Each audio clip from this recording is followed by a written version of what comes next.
What's going on, duelists? It's your boy Nick, bringing you today on the channel an update to my Libromancer Mikanko deck list for the post-Age of Overlord format. For those of you new to the channel, welcome. My name is Nick. We do Yu-Gi-Oh content mainly focused around rogue and casual decks alike. If that's the kind of Yu-Gi-Oh that you're interested in, then I highly encourage you to subscribe to the channel so you don't miss any more of my uploads. Also, I want to say congratulations, we finally hit it, our 1,200 subscriber on the channel. We are that much closer to our 1,500 subscriber goal. Every day we continue to get closer, and I want to say that I appreciate all of you so much for those of you who watch my videos and have subscribed so far. So if you're watching this right now, subscribe. All it does is benefit the channel in the long run, and I'm going to continue bringing you guys really amazing Yu-Gi-Oh content. So with the intro out of the way, Libromancer Mikanko, or more specifically, Mikanko, has been making a lot of waves in the format recently. It literally won a YCS in South America, and it's been seeing top cut success event after event. Now, that is mostly due to the pure, or I use pure in air quotes, but it's a Mikanko variant running around that's using the new Ken and Gen warrior monsters out of Agov, alongside some of the Infernoble support and the Diabell Star package, and that is absolutely incredible. However, this particular list is running a Libromancer package, and this is not some cookie cutter, Isolde Turbo, or, your run-of-the-mill Archlord Christia variant. This variant specializes in the fact that Libromancer Fire is a Cyberse monster, and it's a more link spam focused variant of the deck, which I think is a really cool take on it, and I'm pretty sure you guys are going to enjoy it as well. So with that out of the way, you know how we do here on the channel. We are going to start with the monster lineup first. This is a 50 card deck list. I know that seems like extremely bloated, but trust me when I say that the deck hasn't been more consistent, and it plays so well, and I can't wait to do a combo tutorial video for you guys to show you the sauce that I've been cooking with. So we're going to start with the monsters. First up is a playset of Formid Skipper.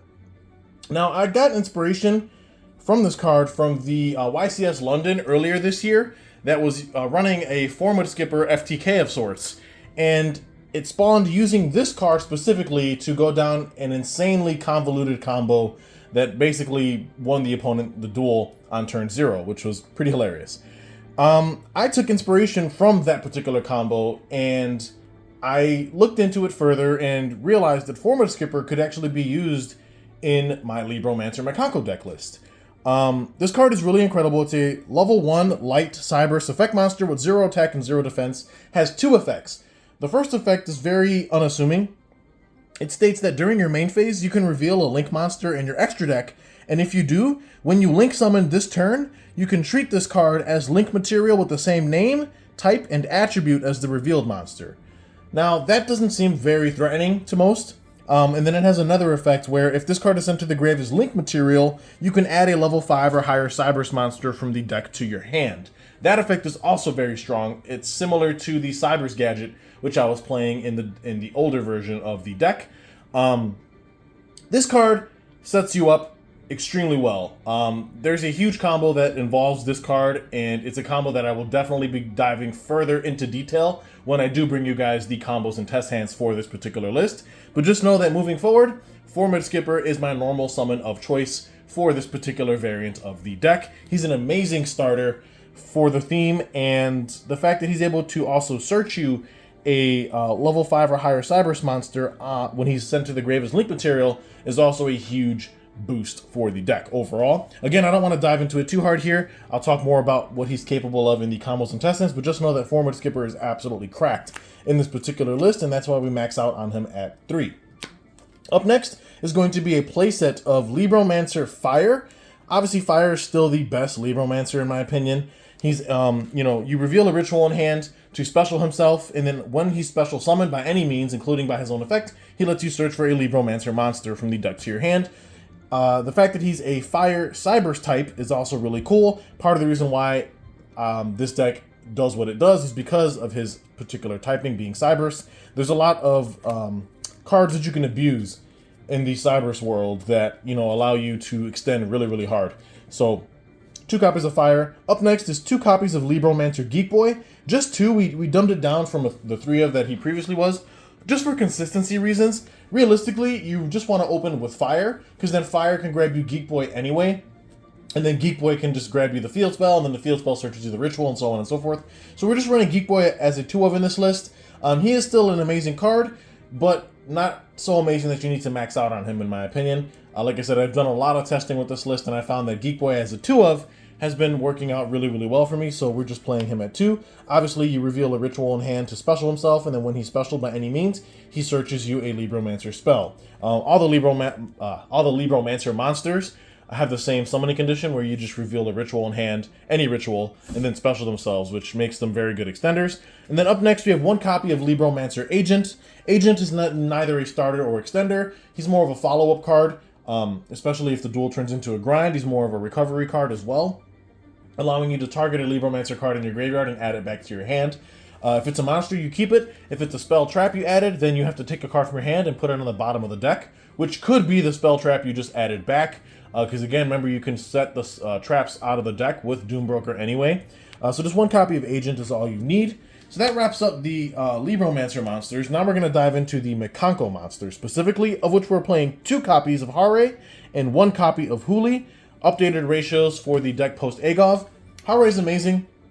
You know, as the Mikankos have the damage reflection gimmick, where, you know, while they're equipped, if they attack into a monster, the opponent takes the damage. It's very annoying. And Hare and Huli specifically are the only Mikankos that plus you when equipped. There's also a blue one, Nini, which we're currently side decking. We're no longer mainboarding. Nini is more reactive than proactive. So we side her. We play these because, well, they're the more proactive ones. When Hare is equipped with an equip spell, she allows you to search for a Mikanko equipped from the deck to the hand. And then when Huli's equipped, she allows you to search a Mikanko trap from deck to hand. And then also Huli, while equipped, the opponent cannot target Mikanko cards you control with card effects. That includes the back row as well, which is really, really insane. So both of these are very powerful cards. And then we just play Hare as a 2 of, simply because Hare has a lot more equips to search than you have, you know, traps to search off Huli. So Hare is the one you usually want to start with, and also go into for follow-up as well, which is really, really powerful. So the ratio of 2 Hare, 1 Huli has been working extremely well. I mean, you have a total of 3 individual Mikankos in the deck, which is more than enough. But moving on, for some more of the non-engine monsters, we do play 1 copy of Souls, because we are still on the Magician Souls package in this deck. And then we're actually on 1 copy of Visas Starfrost. Now, you're probably wondering why this is in the deck list. This all has to do with the Format Skipper line and how he actually works, which again, I'll talk more in detail about when I do the combos and test hands. But 1 copy of Souls, 1 Visas Starfrost. Visas is really nice in this deck, just being, you know, a level 6 tuner, allowing you to gain access into more synchro plays, which is really, really cool. Then we follow that up with 2 copies of Parallel Exceed. These are also in here for the Format Skipper line as a target that you can search off of his graveyard effect when he's sent to grave as link material. He allows you to add a level 5 or higher Cyberse to your hand, which could be Parallel Exceed. And then Parallel Exceed is just nuts. Whenever you link summon, you can specially exceed from hand to his own it points to, and then Parallel Exceed triggers to summon another copy of himself from the deck, just giving you so much advantage on field to continue link climbing with, which is really, really good. Then we also play a playset of Nibiru the Primal Being as the hand trap of choice in this particular list. I like Nib a lot, just because I feel like it comes up a lot this format. It's very good against a lot of the top decks. And on top of that, you know, when you give your opponent a fat Nib token, it's just fodder for the, you know, Mikankos to crash into for free, and the opponent takes all the damage. So I think Nib in this deck does have a very nice place. So now moving on to the Ritual monsters, of which we are playing a playset of Ohime. We're still maxing out on Ohime. She's amazing. She is a starter of sorts, allowing you to reveal herself in the hand and then search any Mikanko card from deck to hand, and then you discard a card. Very great. She also has the damage reflection gimmick that the other Mikanko girls also have. In addition to that, though, as a quick effect, she can take any equip in graveyard and equip it to any monster on the field, as long as it's an appropriate target, which is really, really cool. So Ohime does a lot of work in this deck, and like I said, it pairs very nicely with the Libromancer cards as well. Then we follow that up with 2 copies of Illusion of Chaos. Again, like I said, we're on the Illusion/Souls package in this deck because it works out so well. And then for the Libromancer rituals, we're on 1 Doombroker, but we are also now playing 1 copy of Fireburst.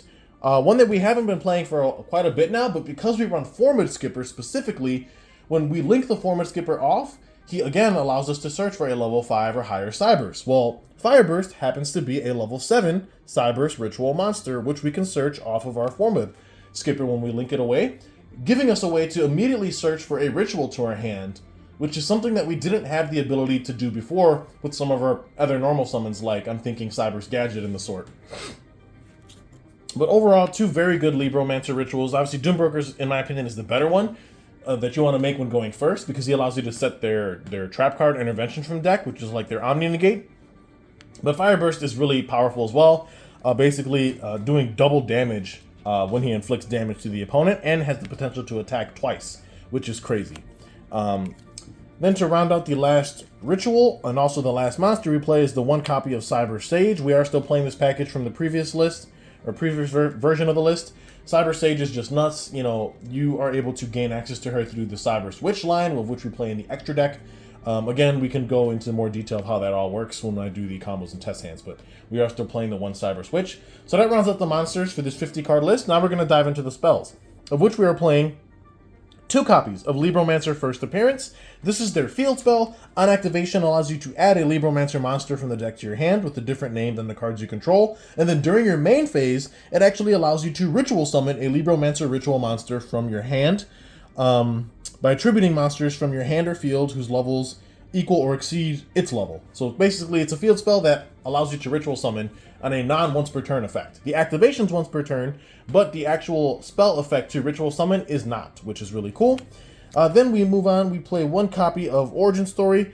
We usually search this off the Geek Boy, and then when Origin Story is activated, it allows you to set a Libromancer spell trap directly from your deck, which can be a copy of the field spell because it doesn't specifically state you have to set it to the spell trap zone, which is obviously really good. In addition to that, all your Libromancer rituals gain 100 attack times their level, and when you ritual summon any ritual monster, whether this is on the field, you can target a spell trap the opponent controls and destroy it. So very good card as a one-of in my opinion. Now moving on to the Mikanko spells, we play a playset of Mikanko Water Arabesque. In my opinion, the most busted equip spell that I think this game has currently. It's just insane. You can equip it to any monster, whether it's on the field, whether it's yours or the opponent's.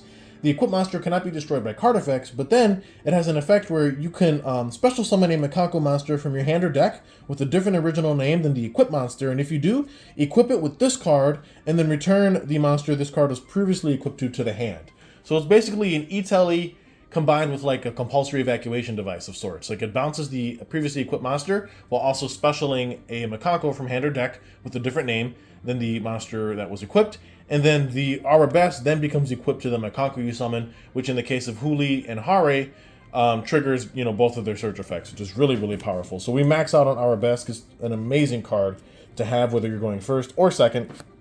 Follow that up with one copy of Male Washidori. Very good card, allows it to revive Mikankos from the graveyard. And then also, after the end of the damage step, if a Mikanko battled, you can target any card in the field and bounce it back to hand. One copy of Mikanko Fire Dance. It's pretty much you can special summon, like it's a monster reborn, for a Mikanko, which is really, really good, and gives you the option to revive a monster from your opponent's graveyard to their field, but negate its effects. The reason why that's relevant is because it gives you something to crash into with your Mikanko grows. That way you can do all the damage reflection your heart desires. Then we move on, we play one copy of Reflection Rondo. Obviously a very good card. Think of this like an in-archetype Snatch Steal of sorts. It just, you equip it to a monster your opponent controls, and then while you control a Mikanko, you take control of that equipped monster, which is really, really insane. So that rounds out the Mikanko specific equips. Now moving on to the Mikanko cards that are not equipped. We play one copy of the Great Mikanko Ceremony, followed by one copy of Mikanko Kagura. We are now main decking this card. We were previously siding it, but I felt like just playing the one ceremony, because once you resolve the ceremony, and then like Ohime bounces to hand at the next end phase, you can just go Ohime effect on that turn to just search Kagura, activate Kagura to ritual summon Ohime properly, pop a bunch of cards, burn the opponent, and then now your Ohime just sticks on field permanently, and you don't have to worry about it bouncing back to hand later because of the stipulation of ceremony. So I think the 1-in-1 ratio has worked out fine. I've been testing this deck for quite a while now, and it's been working out great. So we go ahead with that ratio. Now moving to the only out of engine equip that we play is the brand new Angelica's Angelic Ring, also known as Angel Ring, which just came out of the most recent core set, Age of Overlord. This card is very silly. You equip it to a monster that is already equipped with an equip spell, and while it's equipped, you can negate the first spell card or spell effect that the opponent activates on their field each turn. That is dumb. That's a non-activated spell negate because it negates at resolution, not at activation, which means this card can even negate something like a super poly. Because you're not actually responding directly to the poly, this card just negates the effect at resolution, which is really crazy. So we just play one of this. We can actually search it with one of the Mikanko traps, and it's a very strong card. So we definitely play the one of in this particular deck. Now moving on to some of the more generic spells, we max out on a playset of Cyanide Mining in this deck because mining allows us to search for cards like Libro Fire. It also allows us to search for Formative Skipper, and if we're in a pinch, we can also search the Ritual Monster Cyber Sage with it in the event that we just need a Ritual Monster to our hand. So we max out on minings, obviously.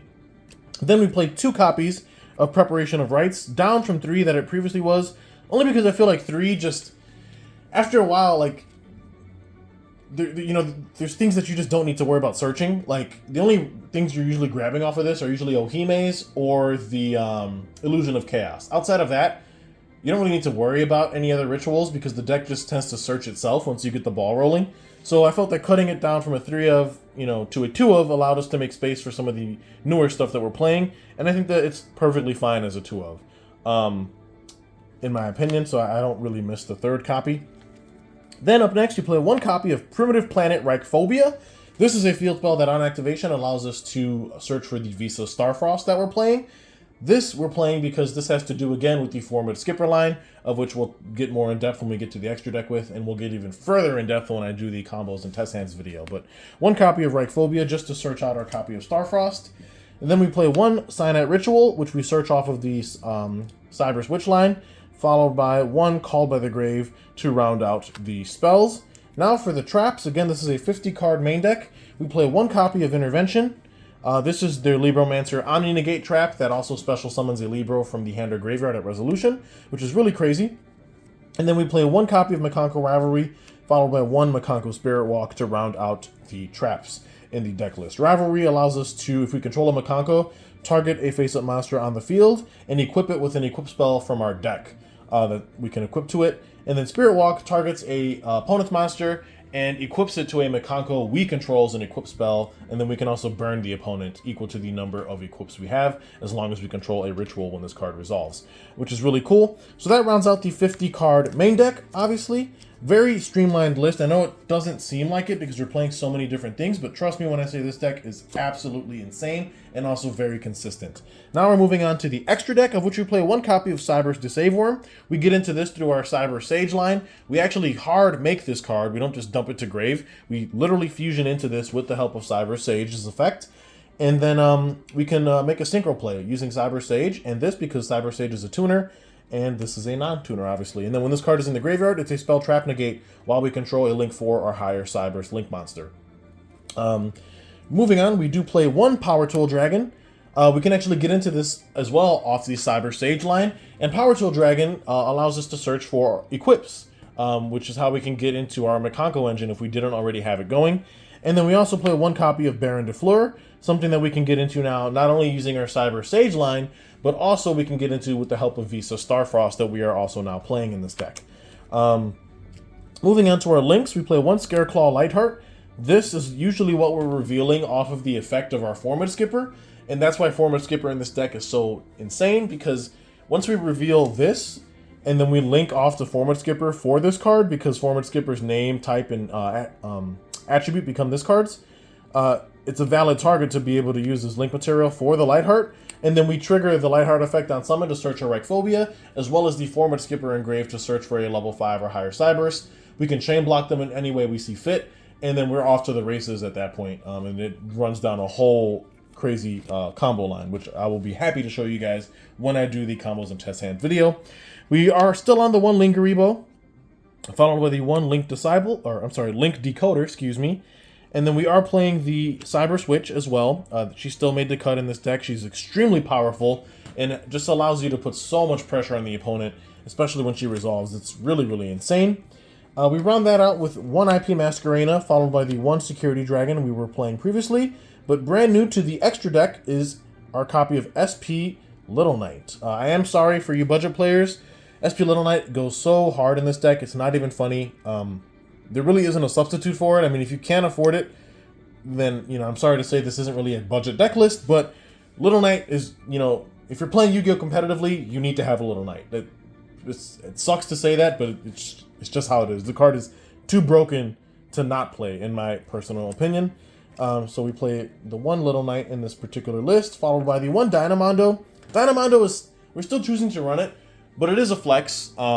It doesn't really come up that often when I do testing, but when it does come up, it comes in extremely clutch. So it's pulled me out of a few jams a couple of times, and that's why I haven't cut it.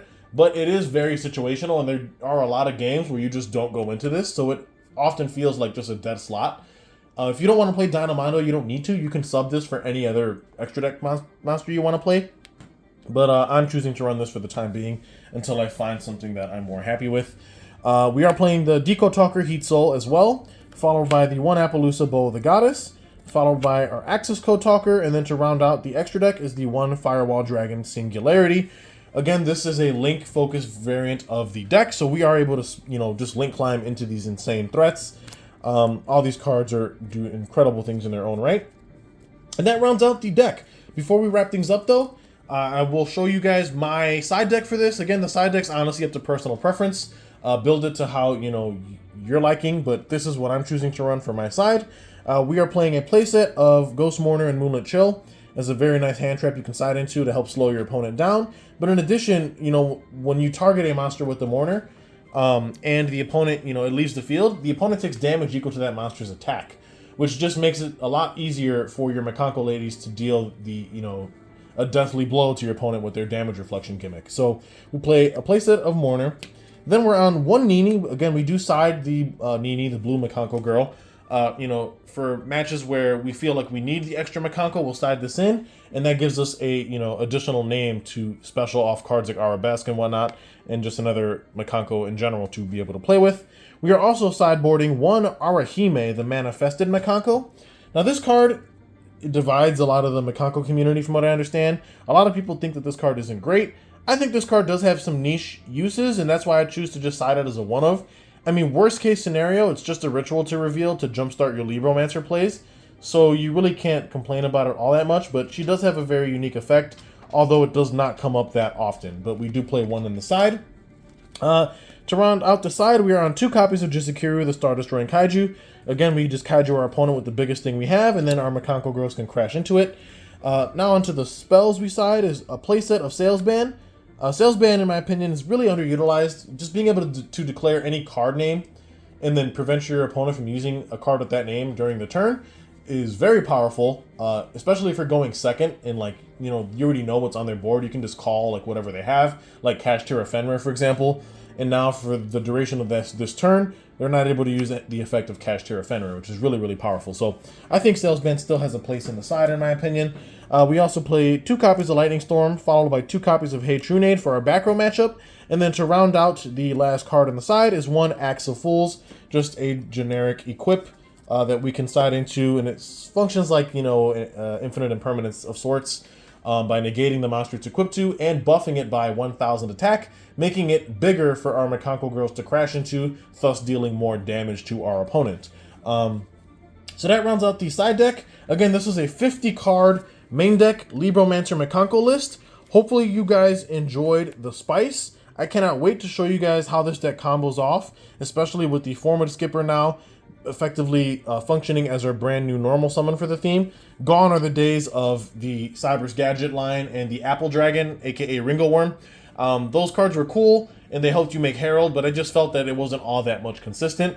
In my opinion, the Formative Skipper line is way more consistent and actually has the ability to turn on your Libromancer plays all by itself, which is really crazy. Again, I can't wait to show you guys how that works when I do the combos and test hands, hopefully later this week. But that's it for the profile, guys. Let me know what you guys thought of my update to Libromancer Mikanko. Like the video, subscribe if you haven't already, and I will see you guys in the next video. This is Nick, hitting that end phase. Peace.